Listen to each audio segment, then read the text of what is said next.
নমস্কাৰ বন্ধু বান্ধৱীসকল, 5টা অতি গুৰুত্বপূৰ্ণ প্ৰশ্নলৈ আপোনালোকৰ মাজত আহিছোঁ। প্ৰথম প্ৰশ্ন, থমাছ কাপ কোন খেলৰ লগত জড়িত? অপশ্যনসমূহ হ'ল ক্ৰিকেট, বেডমিণ্টন, ফুটবল আৰু দৌৰ।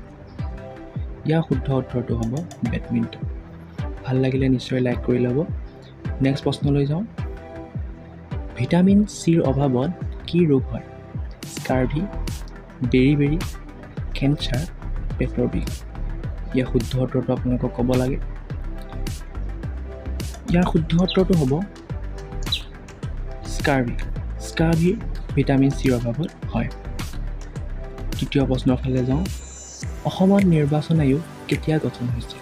1956, 1955, 1954 আৰু 1953। মানুহসকল এনেকুৱা ভিডিঅ' পাবৰ বাবে নিশ্চয় লাইক কৰি ল'ব। ইয়াৰ শুদ্ধ উত্তৰটো হ'ব 1956 চন। চতুৰ্থ প্ৰশ্ন, তলৰ কোনখন দেশ নেটো অন্তৰ্গত নহয়? Bharat, Canada, Belgium, France. এনেকুৱা ধৰণৰ এনচাৰবোৰ পাবৰ বাবে নিশ্চয় ছাবস্ক্ৰাইব কৰি ল'ব। মানুহসকল ইয়াৰ শুদ্ধ উত্তৰটো হ'ব ভাৰত। ভাৰত নেটো অন্তৰ্গত ৰাষ্ট্ৰ নহয়। ভাৰত এখন গোষ্ঠী নিৰপেক্ষ ৰাষ্ট্ৰ।